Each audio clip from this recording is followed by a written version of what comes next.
बिस्मिल्लाहिर्रहमानिर्रहीम अस्सलाम वालेकुम नाज़रीन। तुसीं वेख रहे जी रोशन पॉइंट। मैं तुहाडा मेज़बान ज़फ़र नदीम।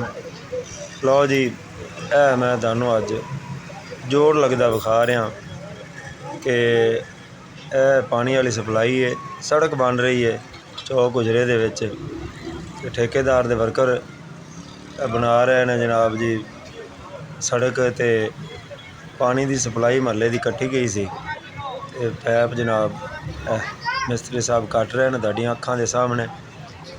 ते थोड़ी जी इन्हां खुदाई की है। इन्हां दा दूसरा कि तीसरा मरहला है। ये कोई लेंथ हैगी है कोई 30 फुट की या 20-22 फुट की है। तो इनू जनाब जी इन्हां जोड़ लाना है।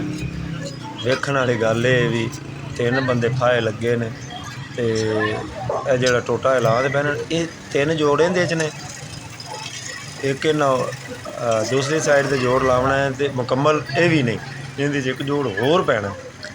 बंदा पुछे बई या तो तुसीं किसी कोलों चौक वालियां कोलों इकट्ठे करदे पैसे लै लो, इक्को जोड़ पा दो, तो या तुसीं ठेकेदार नूं कहो भी अल्लाह दिया बंदिया ठेकेदारी च तू बिल तो बनाना ही बनाना है। तो पैप चलो मुकम्मल वेख रहे तुसीं पैप ए पौना पैप है।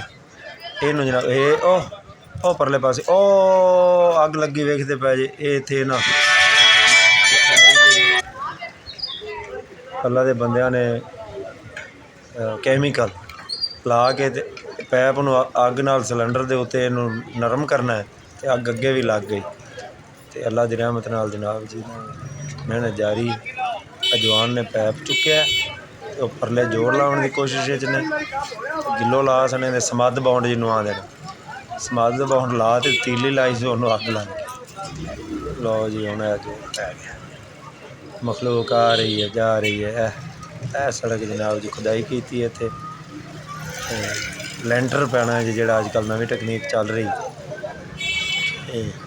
तुसीं तारकोल वाली जिहड़ी सड़क है जिसले बारिश होंदी है वो पानी सड़क बनती जाती है, साइडां ते दुकानां उच्चियां होंदियां जांदियां ने, पानी जनाब जी सड़क दे विच हुंदा है तो तारकोल वाली सड़क जिहड़ी है वो टुट जाती।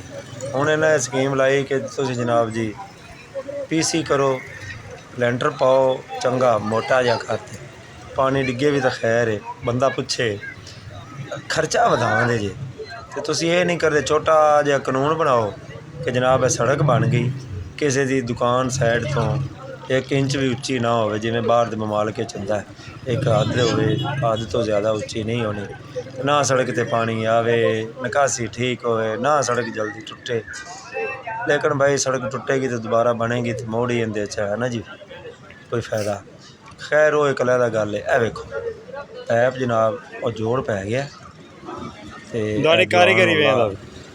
अगे जनाब मिट्टी रख ते इनू बराबर करसी नहीं इंदा लेवल कारीगरी है, फनकारी है। लेवल करना है तो लेवल करन तो फनकारी है कि थल्ले मिट्टी अल्लाह दे बंदियां ने ये करना है बई साइड ते ना इधर से चोरी होंदी पे काम हुंदा पे इवें ही सवेरे नप्पी जानी।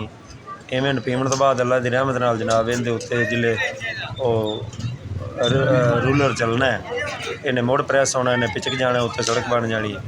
महल्ले वाले ये तुहाडा पानी इवें ही है। अल्लाह खैर करे। पाकिस्तान पाइंदाबाद।